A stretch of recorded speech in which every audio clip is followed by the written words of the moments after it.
A courtroom trembled in stunned silence as Jennifer Lawrence, a Hollywood titan, shattered a decade of fear with a searing testimony that ripped open Diddy's veiled empire of coercion. Her raw, handwritten letter and unflinching words exposed a chilling machine of silence where fame offered no shield. This wasn't just a trial, it was a defiant reckoning, a beacon for the silence to rise. Prepare for a truth that will sear your heart and demand justice. Viewer discretion is strongly advised. This testimony is for entertainment and educational purposes only. What you're about to hear is the verbatim courtroom testimony from Day 8 of the federal trial against Sean Diddy Combs. This is the first time Jennifer Lawrence has been named as a sealed federal witness. Her identity was protected until now, not just because of her celebrity, but because of what she saw, what she nearly became part of, and what she refused to be silent about, even when silence was safer. The testimony begins with a document, not a contract, not an NDA, but a letter, handwritten, torn, dated 2012. The heading reads, "To whoever's pulling the strings, this is your last warning. I won't let you buy me, I won't disappear, and I won't be the next Cassie." She was 22 when she wrote that. Cassie hadn't even filed her lawsuit yet. Judge Miss Lawrence, you may buy. In your own words. Jennifer, I was invited to a private gala in Beverly Hills. I was told it was a charity event for young actors, just creatives film branding development. I was young, they said I'd be one of the lucky few. But I wasn't lucky, I was bait. She described being driven by a black SUV with no plates. Her phone was taken at the gate. She was asked to sign a release. She wasn't told what it was for. Jennifer, I assumed it was for photos or a panel, but it wasn't. There were no cameras, just red lights, dark hallways, men in suits, and women in masks. The room froze in place. The prosecutor asked her to clarify. Were any of these women recognizable? Jennifer nodded. Jennifer, one of them was an actress. I won't say who, but she was famous. And terrified. They said it was just a game, that I didn't have to participate.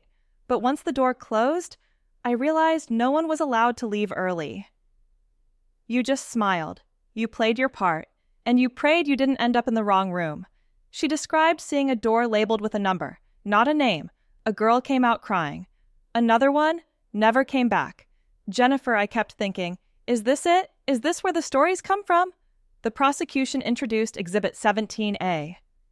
A sealed report from Jennifer's team confirming she returned from that night in shock. With documented dissociation and trauma symptoms, she was placed on a brief media hiatus in 2012. It was publicly blamed on exhaustion after her breakout role in the Hunger Games. Jennifer, I didn't sleep for 3 days. I kept picturing that hallway. That smell there. That sound, I still hear it sometimes. Then came the moment that stopped the courtroom cold. Jennifer was asked if she had witnessed any criminal behavior. Jennifer, not in the legal sense, but morally, yes. One of the girls. She looked younger than me. I asked someone who she was. He said, she's just here for training, like she was an object, like she didn't even exist. The prosecution allowed her to read aloud from her original letter dated that same week. Jennifer reading, I don't want the car, I don't want the contract, I don't want to be someone's puppet with good lighting. I want to survive this industry, that's all. The judge asked if she wished to pause. Jennifer shook her head. Jennifer, no, because it doesn't matter who I am. Fame doesn't protect you. In rooms like that, no one is famous. You're either useful or replaceable. The jury was silent. The clerk entered one final note for the record. This testimony was delivered under seal. Ms. Lawrence has declined all press interviews. This is her only statement. The letter, the transcript, and Jennifer's trembling voice, they weren't just evidence, they were a warning. The judge gave Jennifer a glass of water. She didn't touch it. The prosecutor resumed with a sharper tone. What came next, they said, happened 5 years after the gala in Beverly Hills. 5 years of silence. 5 years of pretending she was fine. Prosecutor Ms. Lawrence, did anyone from Mr. Combs' circle contact you again after the original event? Jennifer nodded slowly. Jennifer. Yes, in 2017. Different people, but the same energy. She explained that after the massive success of The Hunger Games and her Oscar win for Silver Linings Playbook, she began receiving invites through indirect channels, branded campaigns, panel appearances, networking retreats. One stood out.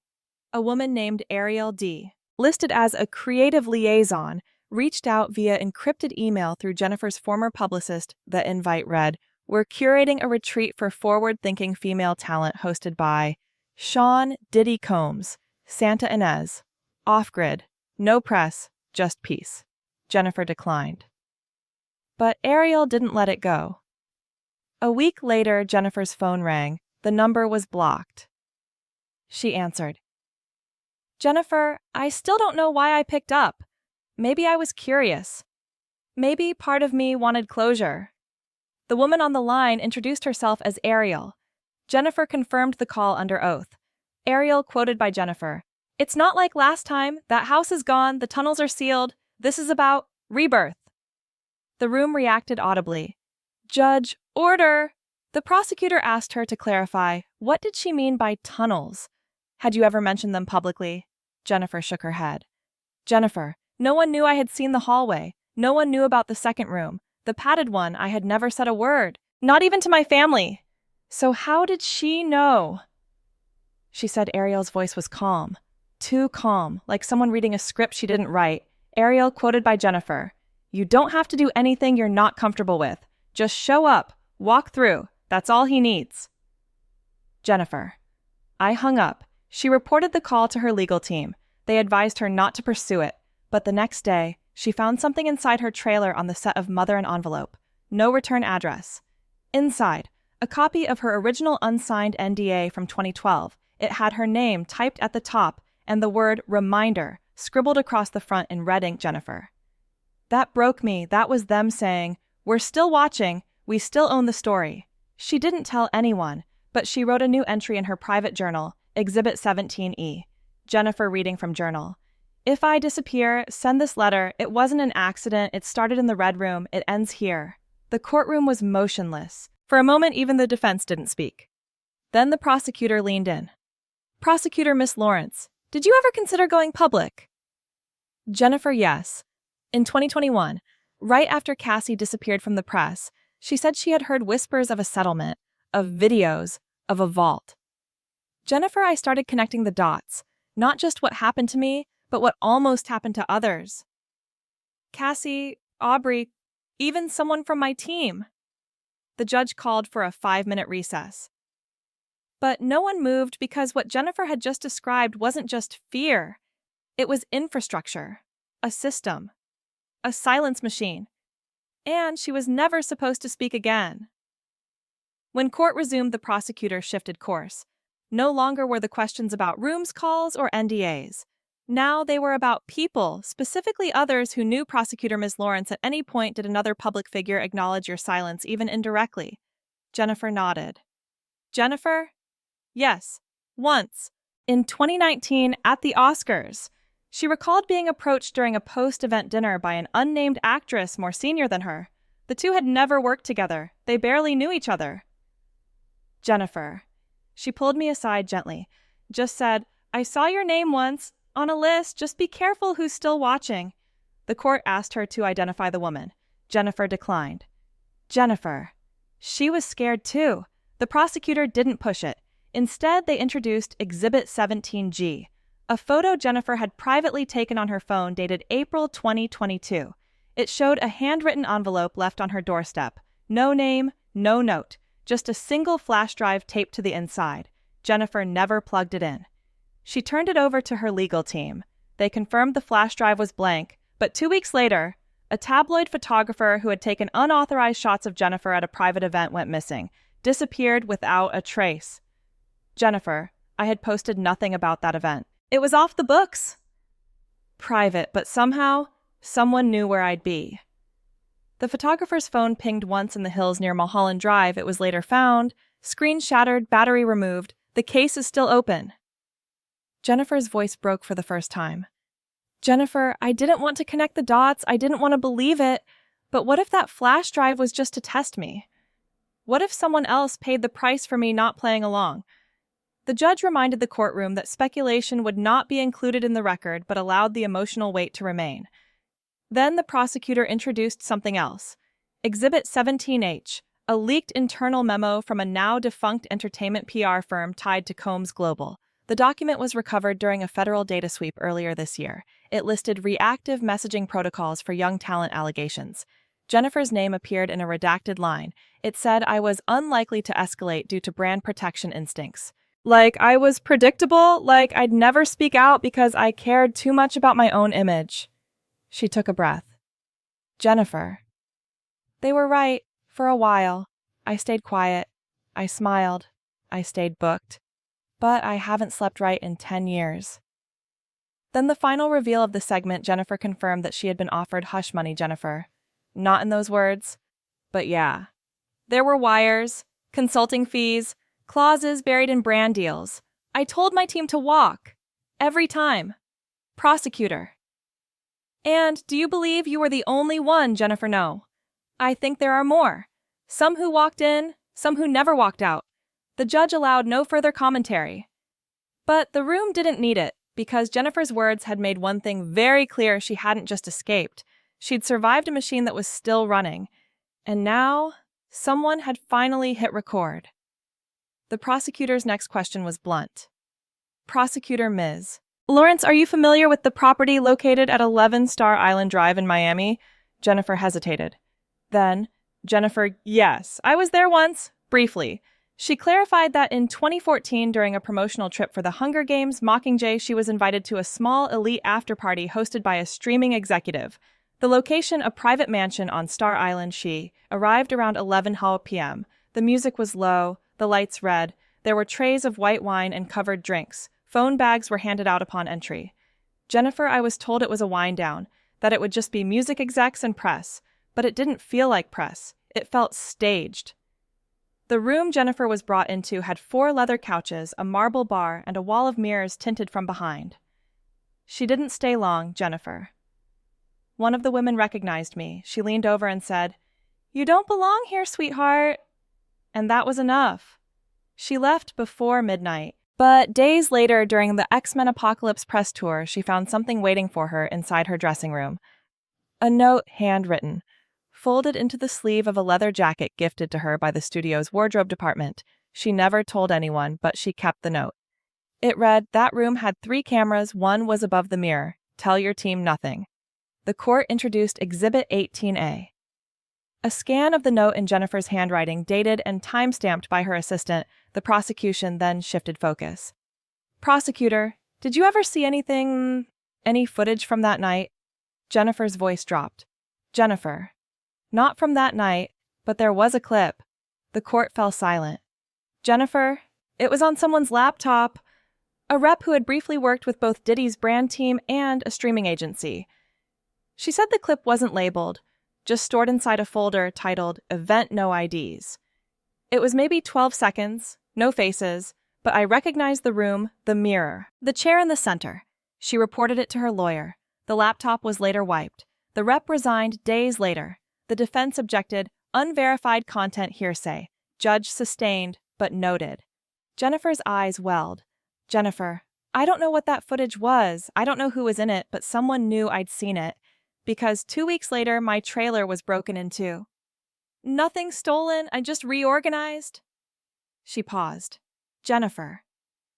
That's when I realized this wasn't random. This wasn't just one party in 2012. It was all connected. There were cameras, there were files, there were people who knew. The prosecutor closed her notebook. Prosecutor. One final question for this segment. What made you finally come forward? Jennifer answered, because when I saw the word trafficking in that indictment, I knew it wasn't just Cassie. It could have been me. The judge called for recess, and this time even the jury looked afraid. Because the girl on screen wasn't a movie star anymore. She was a witness, and her silence had just expired. Jennifer returned to the stand after recess. This time her voice was clearer, louder, as if the weight of everything she had held back was now breaking loose. The prosecutor resumed. Prosecutor Ms. Lawrence, we'd like to discuss the contracts, specifically the clauses you believe were included to silence you. Jennifer nodded without hesitation. Jennifer. It started in 2013. I was offered a multi-year endorsement deal through a shell company with ties to Combs Enterprises. On paper, it was about fragrance branding, but buried on page 37 of the agreement was a line that read, "Client shall refrain from participating in or disclosing any non-public development sessions involving Combs-affiliated figures, past or present." She paused. Jennifer, I had never signed anything like that. It wasn't a basic morality clause. It was preemptive. Like they knew what I might say before I even thought it. She declined the deal, but then came another, this time attached to a scripted television series. Different network, different agency, same phrase. Jennifer, it was a pattern. The clause kept showing up. Different wording, same function. If I spoke, the money stopped. The prosecution introduced Exhibit 18C, a redacted breakdown of contracts signed by 3 female artists over a 5-year span, all using similar language. None of the names were public. One clause stood out. Client forfeits all arbitration rights in matters of emotional conduct, brand damage, and legacy disruption tied to industry mentorships. Jennifer read that line aloud. Jennifer, legacy disruption. That's what they're scared of. Then came the bombshell prosecutor. Are you aware of any other high-profile women who were approached and walked away? Jennifer closed her eyes, then opened them. Jennifer. Yes, one. A-list, bigger than me. She was scheduled to appear at the same retreat I was invited to in 2020. 2 days before the flight, she pulled out. She wouldn't say the name, but she did reveal what the woman texted her. Jennifer, quoting text, "If you value peace, don't go. There are mirrors there." The court froze in place. Jennifer explained that the phrase had become a kind of code in those circles. Mirrors didn't just mean reflections. They meant you were being watched and recorded. Then for the first time, Jennifer detailed a confrontation. In late 2022, she attended a fundraising gala in Los Angeles. An older man, a lawyer she recognized from a prior Diddy branding meeting, approached her in the coat check area. Lawyer quoted by Jennifer. "Still walking around like you're untouchable, huh?" Jennifer. I asked him what that meant. He smiled and said, "You should have signed the first time." She left the event early. Jennifer. That night I told my team, "I'm done. I'm not afraid of these people anymore." The courtroom fell quiet again. Then Jennifer leaned forward and added, "They've spent years making us believe we need their approval, that their parties are power, that silence is the price of fame. But I'm still here and I didn't pay it." The judge called an early recess for the day, and as the jurors rose, one woman seated in the second row wiped her eyes. Because Jennifer hadn't just survived the machine, she was dismantling it, one sentence at a time. The next morning, Jennifer returned to the stand. She wore black, no makeup, hair pulled back. This wasn't for the press. There were no cameras here, only the record. The prosecutor wasted no time. Prosecutor Ms. Lawrence were there, any public gestures framed as positive that you now believe were part of a broader effort to manipulate or silence you. Jennifer's response came immediately. Jennifer, yes. In March 2023, I was nominated to receive a Creative Empowerment Award from an organization I'd never heard of, the sponsor Combs Foundation. She declined the invitation, but it didn't stop there. Jennifer, I received a press draft congratulating me before I even confirmed. They had already written the speech. It quoted me thanking Diddy for investing in young voices. I never said those words. Exhibit 18F was introduced, a pre-written PR announcement from a boutique agency found in her assistant's spam folder. The quote was, "Fake, so was the award." Jennifer released a statement saying she wouldn't be attending. The story was buried, Jennifer. In less than 48 hours, no one asked why I backed out. No one followed up. It was like the entire moment had been scripted and I ruined the ending, but something did follow her home. 2 weeks later, she received a box. No return address, no postage, just left at the security desk of her building. Inside a pair of latex gloves, a vial of glitter, and a Polaroid. The photo was blacked out. Nothing visible, just a handwritten caption. "You looked better in red lighting." The courtroom reacted audibly. "Judge, order." Jennifer confirmed the incident was reported to LAPD. The case was filed under low-grade harassment, untraceable. But she knew exactly what it was. Jennifer, that was the freak-off room. The lighting, the gloves. It was a message, prosecutor. Did you feel your life was in danger? Jennifer, not always, but But I felt erased. Every time I said no, they acted like I didn't exist. Then came her final statement for the day.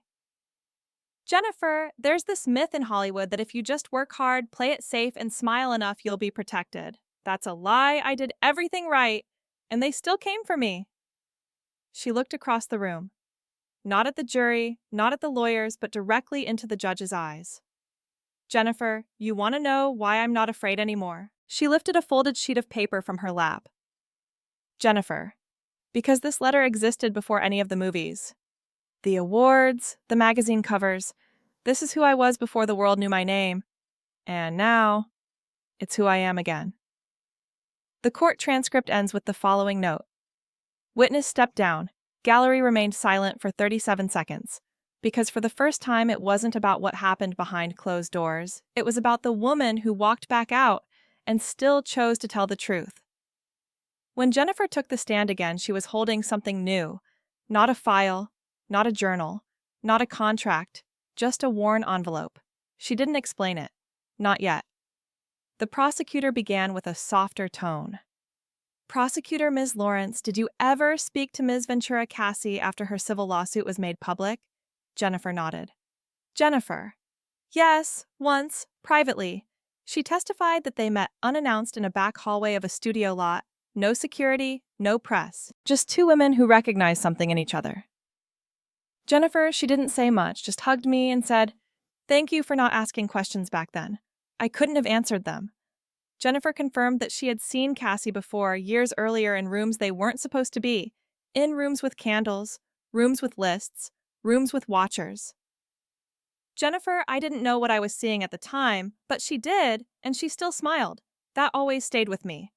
The prosecutor then introduced Exhibit 18Y, a legal email chain showing Cassie's legal team had requested confirmation of one witness's letter dated 2012, long before the lawsuit was filed.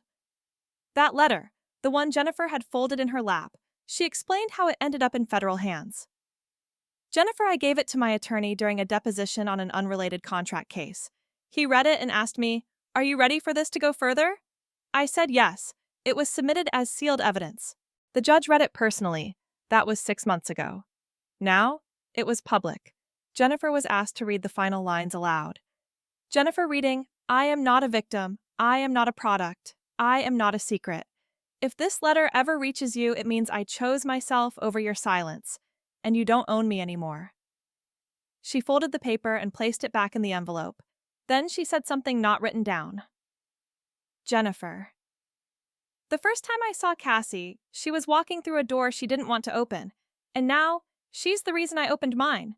The courtroom fell completely silent. Then came the final bombshell of the day. Prosecutor, did anyone from your former management team attempt to interfere with your testimony? Jennifer didn't hesitate. Jennifer. Yes. 3 weeks ago, I got a message through an old assistant. It said, "We all have things to lose. Don't lose yours over a letter." The court confirmed that message was real. It was entered into evidence as Exhibit 18J. Jennifer said she slept with the letter under her pillow that night. Jennifer, I kept thinking, they've already written my silence into so many contracts I had to write my truth somewhere. And now the world had heard it. The prosecutor stepped back, the judge looked up, and Jennifer, still holding the envelope, was asked, "Just one last question. Prosecutor Ms. Lawrence, is there anything else you'd like to say on record?" She didn't pause. Jennifer. Yes, I want to talk about what happens after. The courtroom waited. Jennifer. After the cameras, after the smiles, after the red carpets and the standing ovations, after the whole world cheers for you and then forgets to ask if you're okay. She looked straight at the jury. Jennifer, I've performed on the biggest stages in the world. I've held golden statues. I've worn designer gowns worth more than some people's homes. And not once, well, did any of it erase what I saw in that house? Her voice cracked slightly. Jennifer, because that house, it lives in your head. The smell, the cold, the silence, the mirrors. Then she said something that made the court clerk stop typing. Jennifer. Sometime, when I get a standing ovation, I wonder if one of the people clapping was in that room. Silence. I'm not here because I want pity or revenge. I'm here because I know there are girls watching this trial right now, wondering if anyone will believe them, and I want them to know. I believe you, even if you never say it out loud. She reached for a folded page inside the envelope. Jennifer. This was the last line I wrote in my journal after that night. It said, I got out way, but I still carry the door inside me. The prosecutor nodded. The judge leaned forward, and Jennifer said her final words under oath. Jennifer, I was never supposed to testify. I was supposed to vanish gracefully, quietly. That's what they always count on, but not this time, because I'm still here. And now, the door is open. The court transcript ends with, witness dismissed, jury visibly shaken, no closing remarks, session adjourned at 4:52 p.m. And for the first time in 8 days, no one asked for the cameras to be let in, because the truth had already escaped. The shroud of silence is shattered, and Jennifer Lawrence's fearless testimony has ignited a blazing fight to dismantle a sinister system of coercion. Thank you for standing with us in this unyielding quest for justice, amplifying voices that defy fear and power. Share your voice, leave a comment below, and tell us what stirred you most in Jennifer's heart-wrenching stand. Let's keep the flame of truth burning until every hidden horror is exposed and every survivor's cry is heard.